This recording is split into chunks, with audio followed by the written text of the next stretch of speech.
Good afternoon, everyone. Hope your Thursday's going well. How y'all doing? Little quiet with this organization right now. Not hearing a whole lot from this team over the last, I'd say, week, which makes sense, right? The playoffs are still going. There's not a whole lot to talk about with this team right now because they weren't even that close to making the playoffs, and they're probably doing some stuff quietly. They're probably doing some stuff in private behind closed doors, but we haven't heard a whole lot lately. Ever since they moved on from Ken Norton and started taking a look at some candidates to replace him, it's been quiet. We did get a little something from one of the players a little earlier, but I don't know if I would call this news, what we heard from this one particular player, but I want to talk about it a little bit as it pertains to kind of a bigger picture. Because free agency is almost here. We're going to be negotiating contracts with some of these outgoing players. We're going to be negotiating contracts with some players that we're trying to bring in. And I want to talk about that a little bit here. And I want to talk about what our expectations should be as fans. And I want to talk about the perspectives of these players. And I want to talk about the logic that we as fans sometimes fall into the trap of using. So a little bit ago, Quandre Diggs came out and he said, as detailed on this PFT article, that he wants to stay in Seattle, but he needs to be fairly compensated as well. And the full quote, I'm going to scroll down a little bit here and go over it. If we can make it work and it works out for both sides, and I feel fairly compensated knowing that I'm a two-time Pro Bowler, received all Pro votes, and one of the best, if not best, free safety in the NFL, I have to be compensated as well. And I feel like I did everything the right way to be compensated as well. If it works out and they say they want to do it, let's get it done. So basically what he's saying is, yeah, I would like to stay in Seattle, and that makes sense. He's had the two best years of his career in Seattle. He's had 13 interceptions over 2 seasons plus 5 games. He's become a star in Seattle. He was a good player in Detroit, but he's better here. So it makes sense that he would want to stay here. He got to taste the playoffs. He got a playoff win in Seattle, actually, a couple years ago. Something that he certainly never have a chance to get in Detroit. So it makes sense that he would want to come back, continue to work with Carroll. And, one thing you can say about Carroll is that he is a defensive back guru, and his life is easier knowing that we have that defensive back assembly line that we can churn out to pretty much always field competent cornerbacks as long as that assembly line is allowed to run. But as for the money half of this, the part where he says, I need to be fairly compensated, I want to talk about that and go into the bigger picture here. So, this is definitely the part of the NFL cycle where you are going to start hearing fans going, oh, why can't that dude just take a pay cut? He's already making millions of dollars. He's already made $100 million. Why does he need more money? Why can't he just do this? Why can't he just do that? And you're going to hear some Seahawks fans, maybe even some Seahawks pundits, come out and say, well, the first step of this offseason is to get X, Y, and Z to take pay cuts. You're going to need these guys to take less money, and they should be willing to do it because of this, that, and the other thing. And my question to that would just be, why do you expect these players to do that? Let's start the discussion with Russell Wilson, because he's the guy that everyone's going to be talking about. You already know it's coming. He's already made $100 million in the NFL, man. He's making Alaska Airlines money. He's making endorsement money from this company and that company. He's got this money coming in, and he's married to Sierra. Why can't this guy just take less money so we can keep this team together? And look, Mike, why would he do that? Okay. First of all, he's not going to do that. If he was willing to do that, he almost certainly would have been willing to do that when he initially negotiated his fat contract. But he didn't. He went to the last possible moment before signing that contract so he could make it as big as possible. He values making big money. So first of all, that's not going to happen. He's not suddenly going to say, you know what, that money that I've fought so hard to get, take some of it back. I don't want it. I just decided I don't want it. Just take it back, give it to somebody else. I know that I moved heaven and earth to get that money, but now I don't want it. That's not happening. But you guys got to understand something. These teams are making money hand over fist. The person who signs Russell Wilson's paychecks, who's currently Jody Allen, is worth billions and billions of dollars. So from the player's perspective, they are sitting there thinking, why should I give a billionaire a break just because I have millions? Yes, all these players are millionaires, but these owners are billionaires. Our owner is a multi-billionaire. So they're playing in a league where every team is making a lot of money. This Seahawks team is making a lot of money, so why should they be willing to take less for that? And what they're doing is something that very few people in the world can do physically. So if you're good at something, get paid for it. And that's just the Russell Wilson part. And I'll tell you right now, there is nothing that gets on my nerves more when you hear Seahawks fans start saying, oh, Brady took a pay cut, Brady takes less money, why can't... Okay. Tom Brady is married to a woman who has made and will make more money than Brady can ever make. Okay? I looked it up before I started this video.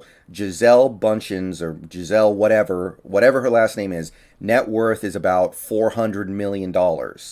She is significantly wealthier than Tom Brady. And she is wealthier now than Brady will likely ever be. He is in a unique situation that allows him to get away with something like that where it doesn't affect him. The pay cuts he takes don't affect him at all. And no, Sierra is not comparable. Sierra's net worth, I looked it up, about $20 million. Sierra's net worth is less than what Wilson makes in about 2.5 months of the season. So get that out of your head. There's no comparison there. I'm not even going to go into all the under-the-table stuff that has happened with Brady over the years with Robert Kraft. They're basically running a money laundering crap under the table. I'm not even going to get into that. But the point is, there's no comparison there. But beyond just the Russell Wilson thing, because the Russell Wilson stuff, that gets on my nerves, okay? It's not happening, and honestly, it probably shouldn't happen. If he can negotiate a contract of that size, then why shouldn't he take it? And you guys know I'm not some super Russell Wilson fan. I'm not somebody who places Russell Wilson above the team. But I completely understand that he wants to negotiate for every dollar he can get, and he should. He should be able to do that. Remember, the NFL, they kind of have the Players Association by the balls. They don't have fully guaranteed contracts in the NFL. The NFL always gets their way when negotiating against the players. You have fully guaranteed contracts in basketball, but you don't have it in football, where these guys are basically having a coin flip that they're going to end up with CTE later in their life just for playing the sport, and you still don't have fully guaranteed contracts. So, no, I don't expect a guy like Russell Wilson to take less money just so we can keep a team together. Yes, it would be fair to say that Russell Wilson values getting as much money as he can over building a super team that wins the Super Bowl every year, but I would expect most players to do that. I think that's the right thing to do. I would do that if I were a player. I know that my physical prime is only going to last so long. I want to get as much money as I can. And going just beyond the Russell Wilson part of it, though, you want to talk about players like a Quandre Diggs, who I know people are going to be saying, oh, he should take less money to stick here.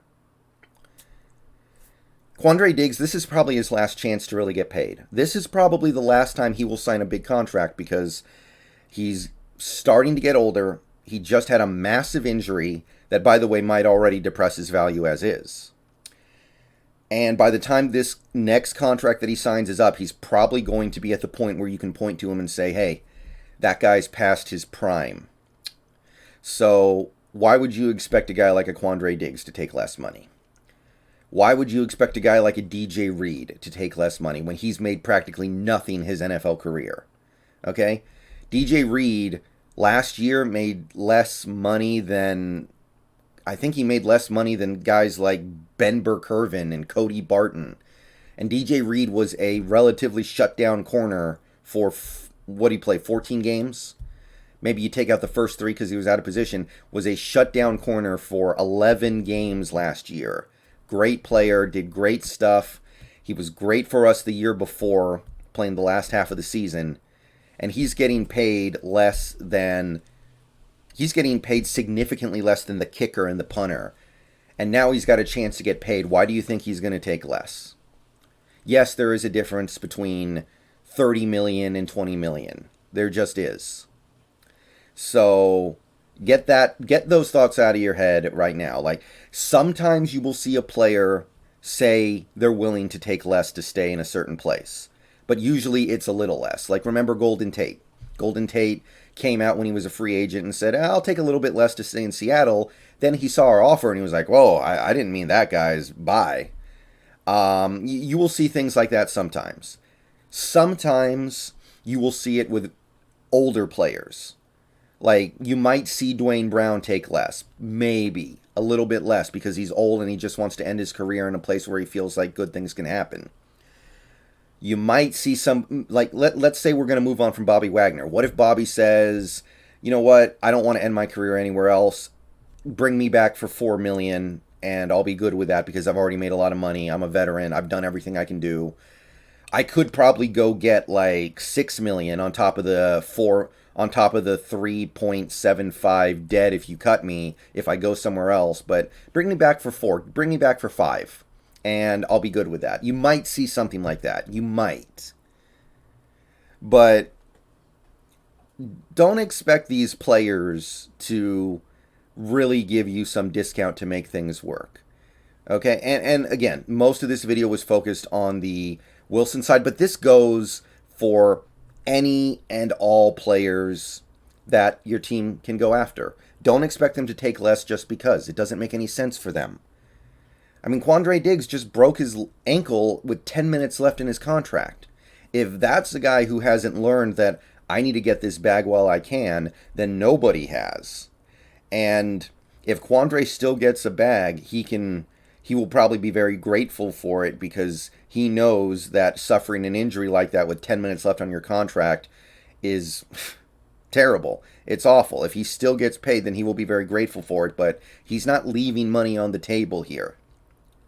I don't think any of you guys would be willing to leave money on the table if you were in this situation too.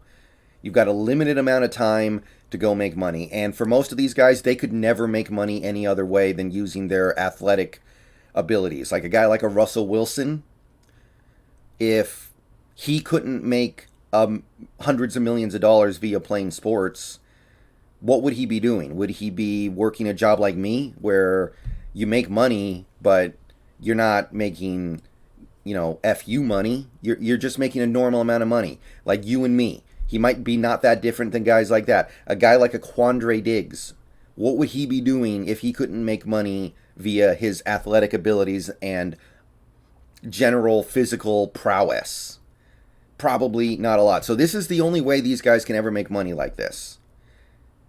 So I know this video started to just be about Diggs saying he's not taking a discount, but I just wanted to spend some time talking about this whole mentality of these players should be taking discounts because they're all millionaires.